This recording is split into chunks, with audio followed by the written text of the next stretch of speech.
संतोष मेहरोत्रा, अब make in India का जिक्र आया। मेक इन इंडिया तो 2015 में गाजे बाजे के साथ स्कीम चलाई गई थी कि 25% अब मैन्युफैक्चरिंग सेक्टर का पुट होगा हमारे जीडीपी में। आज भी वो 15% से ही नीचे है, आपके पास और एक्यूरेट फिगर्स होंगी। तो ये make in India, stand up India, startup India, skill India और बहुत सारी पुरानी योजनाओं को एक नया अमली जामा पहनाकर क्या काम चल जाएगा? नामकरण से काम हो जाएगा? नई स्कीम तो है नहीं, पुरानी स्कीम ही ढंग से लागू रखे ना, ये किया जा सकता है। या राजनीतिक प्रतिद्वंद्विता इतनी बढ़ गई है कि अब मुश्किल है? नहीं, यहाँ पर राजनीतिक प्रतिद्वंद्विता की कोई बात नहीं है संदीप जी।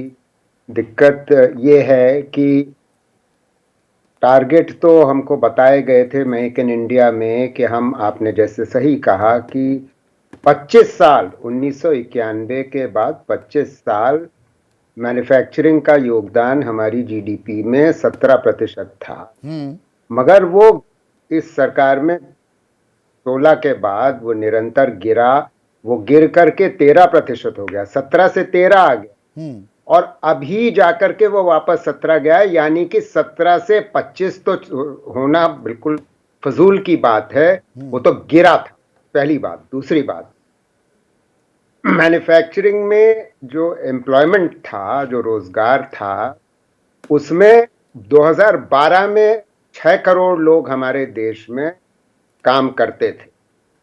उसमें निरंतर कमी आई है 15 के बाद और वो पिछले 2 साल में जाकर के अभी 6 करोड़ तक वापस आया है।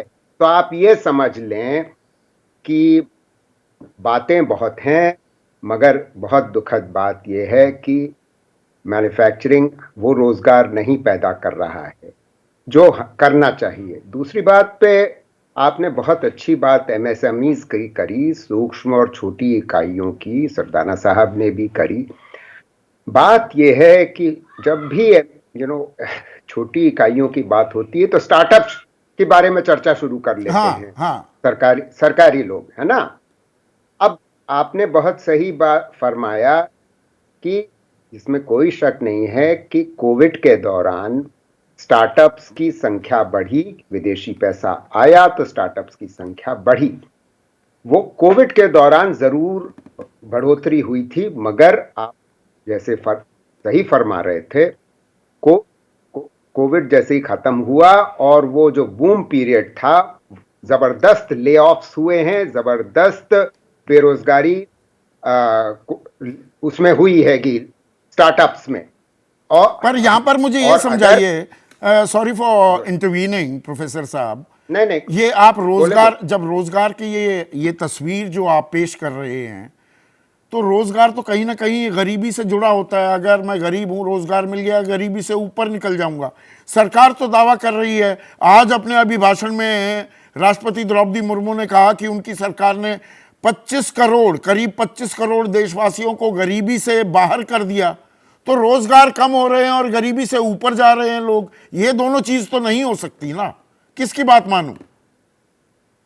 नहीं, देखिए, रोजगार कम हो रहा है, इसमें कोई दो राय नहीं है, और गरीबी से लोग ऊपर उठ रहे हैं। वो जो आंकड़ा है वो आमदनी का आंकड़ा नहीं है, वो सुविधाओं का आंकड़ा है, सरकार द्वारा प्रदान की हुई सुविधाएं।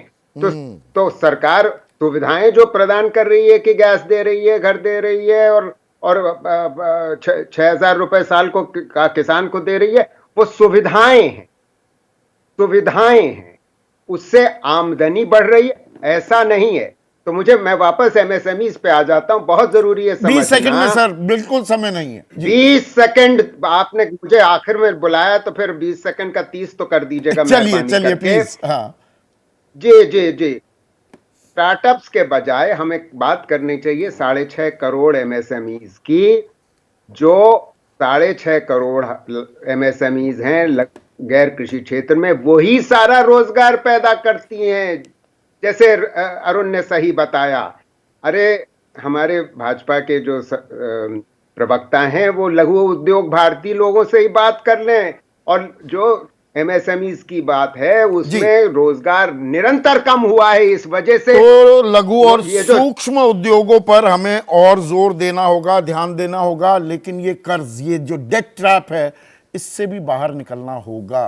पर चुनावी नफा नुकसान भी आंकना होता है, और वो पुरानी कहावत है ना, good politics is bad economics and good economics is bad politics. इसका समन्वय कभी बनेगा?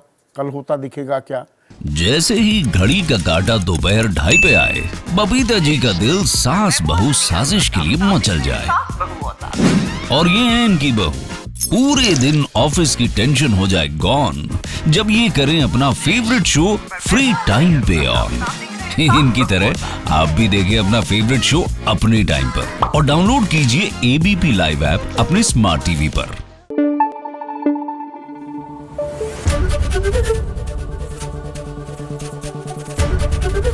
एबीपी न्यूज आपको रखे आगे।